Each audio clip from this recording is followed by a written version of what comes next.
Study IQ IAS, आपका selection हमारा mission.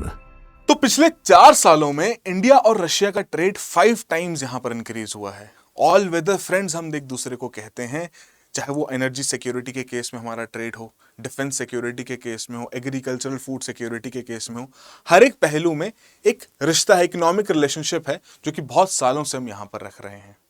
And Russia Ukraine conflict के बाद से जो क्रूड ऑयल रशिया का सस्ता हुआ था बिकॉज वेस्टर्न सैंक्शंस वहां पर लग गई थी, तो इंडिया ने इस अपॉर्चुनिटी को भरपूर तरीके से यूटिलाइज किया और अपने लिए एनर्जी सिक्योरिटी इंश्योर करने के लिए यहां पर उनके द्वारा सिग्निफिकेंट इंपोर्ट भी यहां पर किया गया, जिसकी वजह से ट्रेड के नंबर्स में इतना इंक्रीज आया।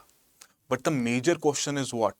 द मेजर क्वेश्चन इज ये भैया एक्सपोर्ट्स का नंबर तो बढ़ा ही नहीं, एक्सपोर्ट्स के नंबर में कोई सिग्निफिकेंट ग्रोथ आई नहीं। वो तो आनी चाहिए ना, हमारे लिए भी तो रशियन मार्केट्स ओपन होनी चाहिए जिस तरीके से रशिया के लिए इंडियन मार्केट्स को यहां पर ओपन किया गया है। तो इसका कारण क्या है? बिकॉज ऐसा तो नहीं है कि भैया रशिया इंपोर्ट नहीं करता, रशिया सेल्फ सफिशिएंट है, किसी भी चीज की उसको जरूरत नहीं है।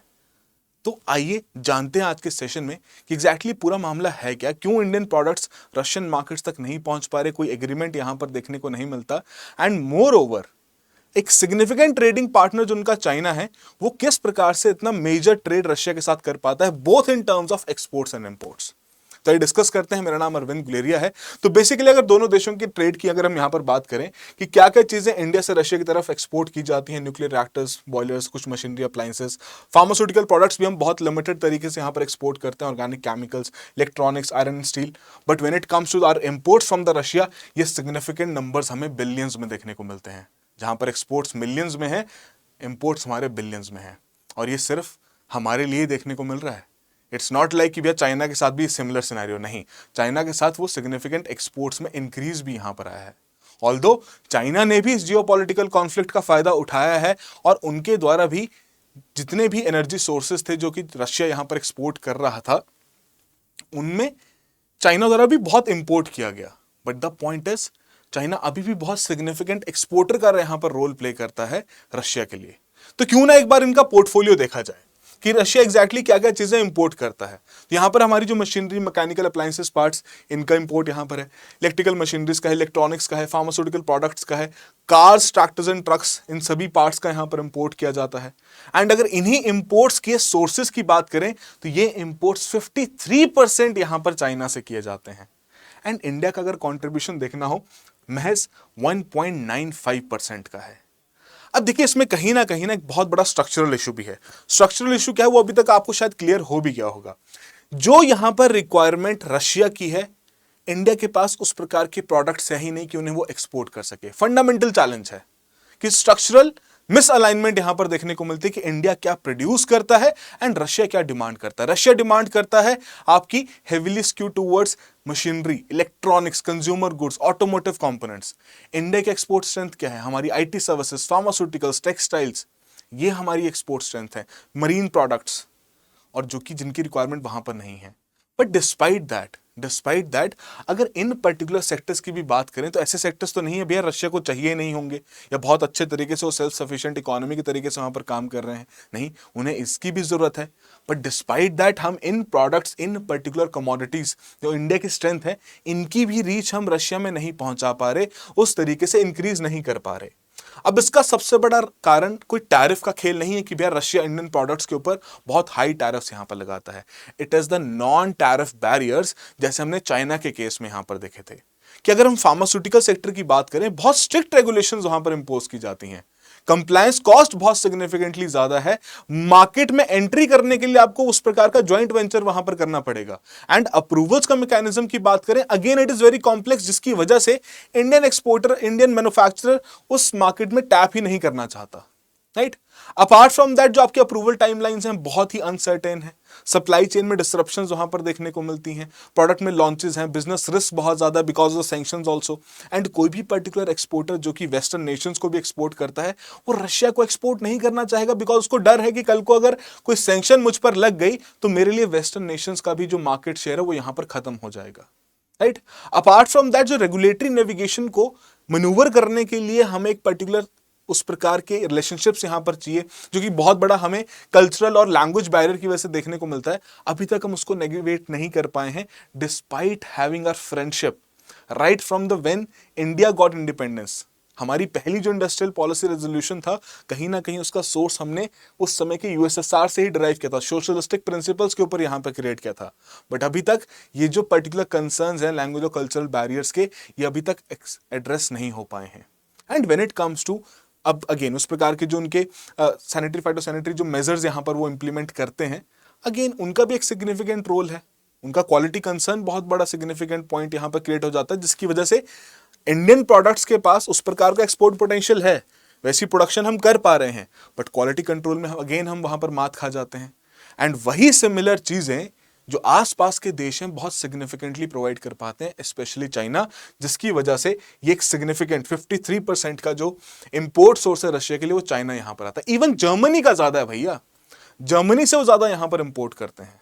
अब देखिए जो रिसेंट सर्ज यहां पर आया है, अगर हम थोड़ा सा दोबारा से इसको इस पॉइंट पर जाएं, जो रिसेंट सर्ज यहां पर एक्सपोर्ट्स का आया है, उसमें कहीं ना कहीं वेस्टर्न सैंक्शंस का भी बहुत बड़ा रोल है। बिकॉज रशिया में बहुत सारी वेस्टर्न कंपनीज थी जो कि वहां पर काम कर रही थी। जैसे ही ये कॉन्फ्लिक्ट यहां पर आया, सैंक्शंस यहां पर लगाई गई, उन्होंने बीच मझधार में बहुत सारी चीजों को छोड़ दिया, और उसी गैप को फिल करने में सबसे पहले आगे कौन आया? चाइना ने यहां पर एंट्री ली, राइट। तो एक फैक्टर वो भी हमें यहां पर अकाउंट करके चलना ही चलना है। अपार्ट फ्रॉम दैट, अगर हमें किसी भी प्रकार का यहां पर ट्रेड करना है, कमोडिटीज का ट्रेड करना है, तो जाहिर सी बात है यार, हमें उस प्रकार का लॉजिस्टिक एक ट्रेड नेटवर्क तो यहां पर चाहिए होगा। अब उसी केस में जो हमारा INSTC है, international north south transport corridor, एक बहुत ही फंडामेंटल स्टेप जब ये लिया गया था, जरा चैट बॉक्स और कमेंट बॉक्स में बताओ कब इसकी शुरुआत की गई थी। जो फंडामेंटल स्टेप यहां पर लिया गया था कि भैया इन दोनों देशों के बीच की कनेक्टिविटी को इंप्रूव किया जाए, और भी नेशंस को इसमें इन्वॉल्व किया जाए, Iran being one of them. अब यही INSTC कॉरिडोर उतना एफिशिएंटली यहां पर काम नहीं कर पा रहा, राइट, बिकॉज मल्टी मोडल है कि आपका रोड भी यूज हो रहा है, इसमें सी का भी हम रूट एक्सेस कर रहे हैं, रेलवेज का भी रूट एक्सेस कर रहे हैं। तो जब भी किसी कंसाइनमेंट का ट्रांसफर करना होता है रोड से रेल, रेल से सी में, तो भैया उसमें बहुत सारे डिलेज हमें देखने को मिलते हैं और डिसरप्शंस वहां पर क्रिएट हो जाती हैं। एंड जब ईरान के ऊपर यहां पर डिपेंडेंसी है कि भैया ईरान भी यहां पर हेल्प करेगा उस तरीके से, अब ईरान के ऊपर जब से सैंक्शंस लगी हैं, तब से वहां पर जितने भी इंफ्रास्ट्रक्चरल प्रोजेक्ट्स थे भैया वो स्टॉल्ड कैटेगरी में यहां पर चले गए। जियोपॉलिटिकल एंड सिक्योरिटी रिस्क यहां पर बढ़ गए, जिसकी वजह से कोई नई इन्वेस्टमेंट भी वहां पर नहीं कर पा रहा, करना भी नहीं चाहता। Apart from that, institutional funding की अगर हम बात करें तो वो नहीं हो पा रही, बिकॉज उस प्रकार की डिस्पैरिटीज यहां पर क्रिएट हो रही हैं।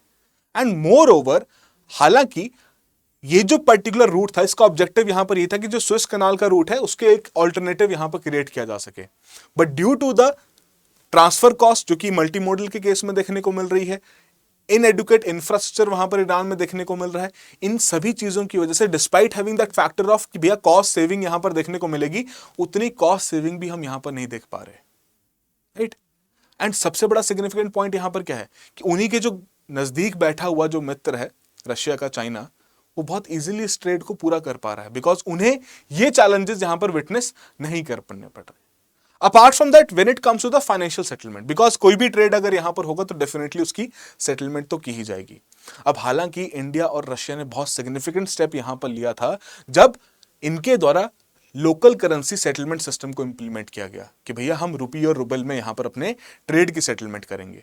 बट अभी हमने देखा कि भैया हम तो नेट इंपोर्टर हैं, राइट।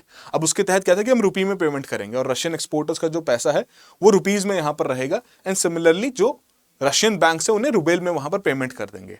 अब दिक्कत क्या है कि रशिया की जो फाइनेंशियल इंस्टीट्यूशंस हैं उनका बहुत सारा रुपया यहां पर इकट्ठा पड़ा है, जिसे वो यूटिलाइज नहीं कर पा रहे। वो यूटिलाइज कब होना था? जब इंडिया भी सिग्निफिकेंटली एक्सपोर्ट करता और उन एक्सपोर्टर्स को इन्हीं रुपीज के माध्यम से यहां पर पेमेंट की जाती। अब ये जो पर्टिकुलर सिस्टम यहां पर क्रिएट किया गया था, अभी कहीं ना कहीं बीच मझधार में लटक गया है, बिकॉज वो जो ऑब्जेक्टिव था ट्रेड को बढ़ाने का वो वन साइडेड हो गया, जिसकी वजह से अब रशियन फर्म्स भी यहां पर क्या प्रेफर करती हैं, या डॉलर पेमेंट्स कर लेते हैं।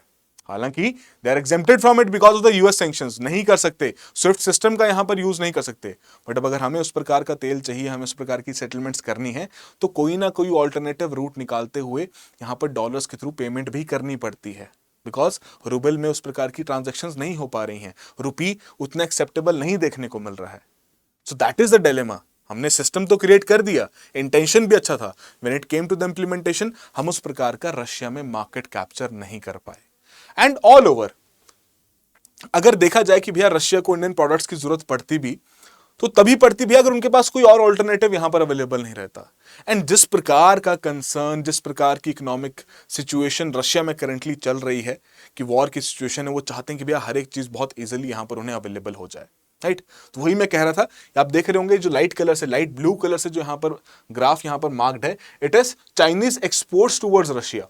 अब ये देखिए सिग्निफिकेंटली यहां पर इंक्रीज कर जाते हैं, बिकॉज वो जो गैप था वेस्टर्न कंपनीज का जो कि रशिया में काम कर रही थी, जैसे उन्होंने एग्जिट किया, इस गैप को पूरा करने में रशिया ने अपना पैर आगे बढ़ा दिया। चाहे वो आपके ऑटोमोटिव कंपोनेंट्स हो, हैवी मशीनरीज हो, इलेक्ट्रॉनिक कंपोनेंट्स हो, इलेक्ट्रॉनिक गुड्स हो, सभी सेगमेंट्स में इनकी द्वारा सिग्निफिकेंटली एक्सपोर्ट प्रोडक्शन यहां पर बढ़ाई गई एंड रशिया की जो मार्केट में गैप क्रिएट हुआ था उसको फुलफिल किया गया। अब रशिया के लिए तो अच्छी बात है यार, सस्ते में अगर चीज मिल रही है, सब कुछ इजीली मिल रहा है, तो क्यों ना इस चीज को लिया जाए। और वही चीज यहां पर हुई, वो जो प्रोडक्ट की डिमांड थी उसके साथ अलाइनमेंट यहां पर क्रिएट कर दी। रशिया की जो स्ट्रेंथ है इलेक्ट्रॉनिक्स में, मशीनरीज में, टेलीकॉम सेक्टर में, जो कि रशिया की उस समय की जो टॉप मोस्ट इंपोर्ट की नीड्स थी उनको यहां पर पूरा किया गया, जो कि शायद इंडियन एक्सपोर्टर्स यहां पर नहीं कर पाते, बिकॉज अगेन वो लॉजिस्टिकल कंसर्न भी है, सेटलमेंट कंसर्न भी है, राइट। एंड जब दोनों देशों के बीच में ना सिग्निफिकेंट ट्रेड होता है, ट्रेड से मतलब मेरा सिर्फ ये नहीं है कि सिर्फ इंपोर्ट हो रहा है, एक्सपोर्ट हो रहा है, जब दोनों देशों के बीच में इंपोर्ट एक्सपोर्ट की मात्रा ऑलमोस्ट सिमिलर देखने को मिलती है, जो कि हम अगेन इन दोनों केसेस में यहां पर देख पाते हैं, तो उन देशों में लोकल करेंसी सेटलमेंट सिस्टम काम कर जाता है। और यहां पर जो इन दोनों देशों के बीच में किया गया है वो यही है, इन्होंने अगेन रुबेल और युआन में यहां पर अपनी करेंसी सेटलमेंट्स की हैं, जिसकी वजह से इनके लिए वो सिस्टम यहां पर बेनिफिशियल भी रहा, वो फाइनेंशियल बैकिंग प्रोवाइड की गई, right. Apart from that logistic edge जो रशिया के पास है, ये भैया इतना बड़ा बॉर्डर यहां पर वो रशिया के साथ शेयर करता है चाइना, तो जाहिर सी बात है वो सिग्निफिकेंट जो कॉस्ट रिडक्शन यहां पर हुई है in terms of trade, in terms of logistics, कहीं ना कहीं वो हेल्प किया है चाइना को रशियन मार्केट्स में एफिशिएंटली यहां पर एंटर करने के लिए, जो कि इंडियन प्रोडक्ट्स के लिए, इंडियन एक्सपोर्टर्स के लिए बहुत मुश्किल था, despite having that INSTC route, जो कि है तो बहुत बढ़िया, बट वो इतना एफिशिएंट वहां पर देखने को नहीं मिला। So all in all it comes down to these kind of non tariff barriers, apart from that जो एक मेजर लॉजिस्टिक कंसर्न है। एंड मोर ओवर, अब अगर आपके मन में एक पॉइंट यहां पर आ रहा होगा कि यार हमारे लिए तो इंडियन IT सर्विसेज एक बहुत बड़ा कंपोनेंट रहता है ना, हम जिसको सिग्निफिकेंटली एक्सपोर्ट यहां पर कर सकते हैं, बट उसका भी एक्सपोर्ट यहां पर क्यों नहीं किया गया? बिकॉज अगेन रशिया वहां पर फिर एक प्रोटेक्शनिस्ट पॉलिसी फॉलो करता है, वो इंपोर्ट सब्स्टिट्यूशन की भी पॉलिसी वहां पर फॉलो करता है। वो कहते हैं कि भैया हम नहीं कर सकते, हमारा अपना सिक्योरिटी कंसर्न है, जिसकी वजह से हम इंडिजिनियसली डेवलप करेंगे। यार अगर इंडियन कंपनीज को अपनी सर्विसेज एक्सपोर्ट करनी, तो भैया उस प्रकार का रशियन कंपनीज के साथ पहले ज्वाइंट वेंचर वहां पर बनाना पड़ेगा, तभी ये चीज पॉसिबल हो पाएगी। So that has been the point. It is the non-tariff barriers which has been creating a major roadblock for the Indian exporters. And when it comes down to कि भैया आज तक कोई एग्रीमेंट क्यों नहीं साइन हुआ, बिकॉज अगेन रशिया पार्ट है Eurasian economic agreement का, राइट, जिसमें आपके 4-5 देश हैं, और अभी चाइना ऑलरेडी उनके साथ एक एग्रीमेंट साइन कर चुका है 2018-19 में, जिसकी वजह से हालांकि टैरिफ में कोई ऐसा कंसेशन नहीं है, कोई पर्टिकुलर टैरिफ रूल्स नहीं है, बट हाँ एक कोऑपरेशन एग्रीमेंट है, तो भैया वो एक्सेस मिल जाता है। इंडिया भी करंटली उसी प्रोसेस में यहां पर लगा पड़ा है, right. But the point is, एक बहुत अच्छी अपॉर्चुनिटी यहां पर सामने आती है कि जब हम इस प्रकार के न्यूज आर्टिकल्स देखते हैं कि इवन रशिया को भी लगता है कि यार बहुत सारे चाइनीज प्रोडक्ट्स यहां पर हो चुके हैं, एंड जिसकी वजह से हालांकि जो बायलैटरल ट्रेड में सर्ज आया था यूक्रेन इन्वेजन के बाद, अब वो काफी हद तक यहां पर स्लो डाउन भी देखने को मिले हैं, कि उनको भी लग रहा है कि यार बहुत ज्यादा चाइनीज प्रोडक्ट्स यहां पर आ गए हैं, अब थोड़ा सा इसको रिआइटरेट यहां पर करना पड़ेगा। तो कहीं ना कहीं रशिया भी ऑल्टरनेटिव पार्टनर्स को यहां पर सीक आउट करेगा, और वही सीक आउट अगर देखा जाए तो इंडिया उस पर्टिकुलर गैप को यहां पर फिर से फिल कर सकता है, अपॉर्चुनिटी दोबारा से क्रिएट हो सकती है। और जो कि दोनों देश यहां पर कह भी रहे हैं कि हमें अपने ट्रेड टाइज को डीपन करना है। डीपन से मतलब क्या है कि जो अभी तक हम सिर्फ और सिर्फ इंपोर्ट कर रहे थे, इंडिया जो अभी तक सिर्फ और सिर्फ इंपोर्ट कर रहा था, अब उसे यहां पर अपना एक्सपोर्ट भी यहां पर बढ़ाना है। बिकॉज अगर ये ट्रम्प टैरिफ्स का खेल यहां पर चल रहा है, तो इंडिया के लिए बहुत मेजर तरीके से क्रूशियल है एक नई एक्सपोर्ट मार्केट को यहां पर आइडेंटिफाई करना और वहां तक इंडियन प्रोडक्ट्स पहुंचाना। बिकॉज अब जरूरत है हमें एक्सपोर्ट लेड ग्रोथ की, हम अभी भी डिपेंडेंट नहीं हो सकते अपनी प्राइवेट कंजम्पशन के ऊपर, बिकॉज ऑल इन ऑल हमें कहीं ना कहीं एक मेजर सेगमेंट चाहिए फॉरेन मार्केट्स में, जहां पर इंडियन प्रोडक्ट्स बिकें और उस समय पर एक मेजर कॉम्पिटिटिवनेस हम यहां पर होल्ड करें और इन ग्लोबल सप्लाई चेन्स का हम हिस्सा बन सकें। तो इसी केस में यहां पर दोनों कंट्रीज क्या अफर्म करते हैं कि डेफिनेटली हमें बायलैटरल ट्रेड को यहां पर बूस्ट करना है, including increasing the India's export towards Russia, right. और इसी केस में प्लान्स ये भी क्रिएट किए जा रहे हैं कि भैया जो इंडियन वर्कर्स हैं राइट, जिनकी अच्छी खासी स्किल्स हैं आईटी में, कंस्ट्रक्शन में, इंजीनियरिंग में, उनको भी यहाँ पर भेजा जाए रशिया में, ताकि जो वहाँ का इस समय पर लेबर शॉर्टेज देखने को मिल रहा है उस कंसर्न को एड्रेस किया जा सके। बट द पॉइंट इज, अगर वो इन्वेजन, जो क्राइसिस अभी जियोपॉलिटिकल कॉन्फ्लिक्ट जो वहाँ पर देखने को मिल रहे हैं रशिया यूक्रेन में, अगर वो वैसे ही चलते रहे तो कहीं ना कहीं इसमें बहुत बड़ा रिलक्टेंस रहेगा हमारी लेबर फोर्स का भी, कि भैया अभी नहीं जाना चाहते, जान माल सबको यहाँ पर प्यारा है। राइट, एंड मोर ओवर एक बहुत मेजर पॉइंट तो यहाँ पर दे ही दिया है कि जो ये यूएस टैरिफ के थ्रेट्स हैं, they are acting like a catalyst. जो एक बहुत बड़ा एक हम कह सकते हैं कि हाइपोथेटिकल सिनेरियो हम पहले कहते थे आज से 1 से 2 साल पहले कि भैया इंडिया, चाइना, रशिया एक साथ यहाँ पर कोलैबोरेट कर सकता है, अपनी इकोनॉमिक पार्टनरशिप्स को और स्ट्रेंथन कर सकता है, जिसका बेनिफिट अगेन तीनों देशों को यहाँ पर मिलेगा। हमने डिटेल में भी इस चीज़ को बहुत अच्छे से डिस्कस किया था कि what could be the consequences if this trilogy, if this alliance creates. तो कहीं ना कहीं अब वो जो टैरिफ का एक कैटलिस्ट का रोल यहां पर प्ले कर चुका है, उसकी वजह से रिलेशनशिप्स और बेहतर होते हुए देखने को मिल रहे हैं। Right, so now is the time कि जब इंडिया अपने एक्सपोर्ट पोर्टफोलियो को यहां पर और डाइवर्सिफाई करे। और इसी चीज को करने के लिए कहीं ना कहीं जो इंडिया के द्वारा recently terms of reference of trade deal यहां पर साइन किया गया है यूरेशियन इकोनॉमिक यूनियन के साथ, जिसमें रशिया के साथ और भी देश इन्वॉल्व हैं। आपके लिए एक और होमवर्क यहाँ पर चैट बॉक्स और कमेंट बॉक्स में बताइए कौन कौन से देश यहाँ पर इन्वॉल्व हैं। Now this is going to play a very fundamental role, because again China ने ऑलरेडी इस EAEU के साथ अपनी डील 18-19 में साइन करी थी, जिसकी वजह से वो सिग्निफिकेंट ट्रेड इन सभी देशों के साथ यहाँ पर कर पाते हैं। Now it is a very high time, because Russia directly किसी भी देश के साथ उस प्रकार का FTA साइन नहीं करता।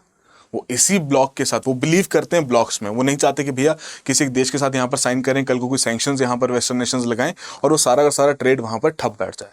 तो ब्लॉक इंटीग्रेशन में यहाँ पर वो बिलीव करते हैं और उसी के बेसिस पर उनका भी यही आइडिया है कि भैया इस पर्टिकुलर डील के माध्यम से इंडिया और रशिया के बीच के जो ट्रेड रिलेशंस हैं वो और बेहतर होंगे और हमारे लिए जो एक्सेसिबिलिटी है रशियन मार्केट्स में वो और सिग्निफिकेंटली यहाँ पर बढ़ेगी। तो एक सिंपल सा सवाल आप सभी के लिए कि इंडो रशियन जॉइंट वेंचर तो आपने सुना ही है, राइट, जो कि प्रोड्यूस कर चुका है आपका ब्रह्मोस सुपरसोनिक जो क्रूज मिसाइल है। बताइए जरा इसमें से कौन कौन से आपका कौन सा जॉइंट वेंचर है जो कि इस चीज़ के लिए यहाँ पर रिस्पॉन्सिबल है। 4 ऑप्शन यहाँ पर आपको दी गई हैं। सिंपल सा सवाल है, कमेंट बॉक्स और चैट बॉक्स में जरूर मेंशन कीजिएगा। Moreover we have been trying to create a particular community जहाँ पर इकॉनमी सब्जेक्ट को थोड़ा और बेहतर बनाया जा सके, ईजी किया जा सके। तो आप डेफिनेटली टेलीग्राम चैनल को भी यहाँ पर ज्वाइन कर सकते हैं। मॉक टेस्ट क्वेश्चंस यहाँ पर डालते रहते हैं। आपके कोई भी डाउट्स हैं, कोई कंसर्न्स हैं प्रिपरेशन से related, this is my contact number, आप मुझे डायरेक्टली भी व्हाट्सएप कर सकते हैं। More over currently study IQ आप सभी के लिए P2I इनिशिएटिव यहाँ पर रन करता है, जितने भी हमारे सेल्फ सर्विसेज के एस्पिरेंट्स हैं, all with the focus of providing everything that you need. Objective यही है कि प्रीलिम्स से लेकर इंटरव्यू तक की जो पूरी प्रिपरेशन है उसे हम यहाँ पर कवर करते हैं। Subject by subject content coverage है लाइव क्लासेस के थ्रू। ओवरऑल ऑब्जेक्टिव यही है कि हॉलिस्टिक अंडरस्टैंडिंग यहाँ पर डेवलप की जा सके क्रॉस ऑल द सब्जेक्ट्स। अब चाहे आपको मेंटरशिप सपोर्ट चाहिए, डेली आंसर राइटिंग चाहिए, टेस्ट सीरीज चाहिए, what ever you need, you have everything under one roof. Live classes के थ्रू हम अपना कंटेंट यहाँ पर रखते हैं, राइट। तो ऑलरेडी हमारा लॉन्ग टर्म बैच यहाँ पर शुरू हो चुका है, बट अभी भी इसमें एनरोलमेंट्स ओपन है and you can use the benefit of the sale, जो कि करंटली 2027 का बैच हमारा अंडर 30,000 यहाँ पर है। एंड फॉर सिमिलरली 2026, 2028 के कोर्सेज भी यहाँ पर अवेलेबल हैं across different languages. And again if you want to prepare, you have any doubts, have any concerns, this my contact number, आप डायरेक्टली अप्रोच कर सकते हैं। एंड वाइल एनरोलिंग आप ARG लाइव का भी कूपन कोड यहाँ पर यूज कर सकते हैं फॉर द मैक्सिमम डिस्काउंट्स। सो ये जो पर्टिकुलर प्राइस है ये आपका 31 अगस्त तक यहाँ पर ओपन है। Now what are the opportunities that India has?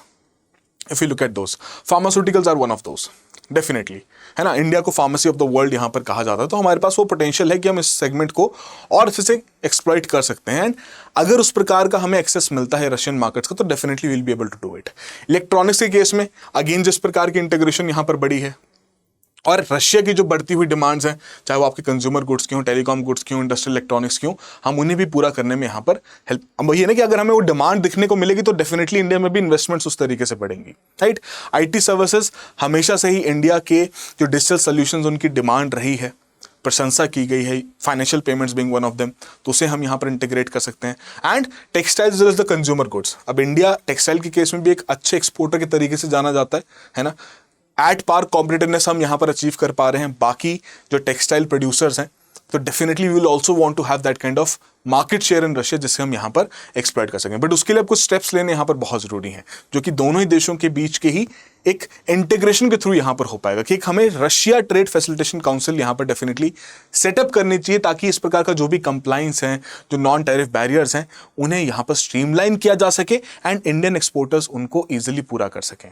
Apart from that, जो INSTC का जो एक मेजर लॉजिस्टिक हब जो हम यहाँ पर क्रिएट करना चाह रहे थे, एक ट्रेड रूट यहाँ पर क्रिएट करना चाह रहे थे, there is a very important point, there is a very important need to accelerate that particular development. इसे बहुत जल्दी क्रिएट करने की आवश्यकता है एंड जो इंटरमोडल हब्स हैं, उनके बीच का जो ट्रांसफर इश्यूज हैं, उन्हें भी यहाँ पर एड्रेस करने की आवश्यकता है। अपार्ट फ्रॉम दैट, एक बहुत सिग्निफिकेंट और इंटरेस्टिंग वे फॉरवर्ड यहाँ पर बन सकता है विद रिस्पेक्ट टू जो हमें रुपी और रुबल का डिलेमा में देखने को मिल रहा है, कि क्यों ना हम ट्राइलेटरल सेटलमेंट्स यहाँ पर इनिशिएट करें बाकी देशों के साथ, जो कि रशिया के साथ भी इंटीग्रेशन यहाँ पर करना चाहते हैं, ताकि अगर डॉलर में सेटलमेंट करनी भी है, राइट, डॉलर में सेटलमेंट करनी भी है तो बाकी देशों के थ्रू वहां पर की जा सके, है ना। रुपी बैलेंसेस यहाँ पर सेटल किया जा सके, जहां पर इंडिया बहुत सिग्निफिकेंटली एक्सपोर्ट करता है, तो वहां के सेटलमेंट वहां पर की जा सके। सो ये एक ट्राइलेटरल सेटलमेंट सिस्टम भी यहाँ पर इंप्लीमेंट किया जा सकता है, ताकि थर्ड कंट्री ट्रेड के थ्रू भी आपकी रुपी बैलेंसेस का यूज किया जा सके। और even if Russia wants to let us से इंपोर्ट समथिंग फ्रॉम सिंगापुर और UAE, राइट, तो इंडिया उसके बिहाफ पे वहां पर पेमेंट कर सकता है। This is something that can be integrated in this and apart from that across various sectors we need to have those kind of joint ventures and local production, जिसे prioritise करने की यहाँ पर आवश्यकता है, ताकि हम उस डिमांड को पूरा करें। सो ऑल इन ऑल, इस ऑल वेदर फ्रेंड का अब यहाँ पर कन्वर्जन करने की जरूरत आ गई है कि हमारे लिए एक नया एक्सपोर्ट मार्केट भी यहाँ पर क्रिएट करें।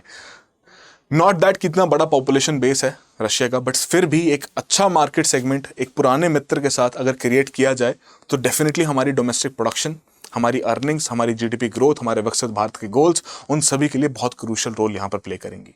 सो आई होप आप सभी के लिए कुछ ना कुछ वैल्यूडेशन यहाँ पर जरूर हुआ हो। So that will be all the very best, have a good preparation. Study IQ IAS, आपका सिलेक्शन हमारा मिशन।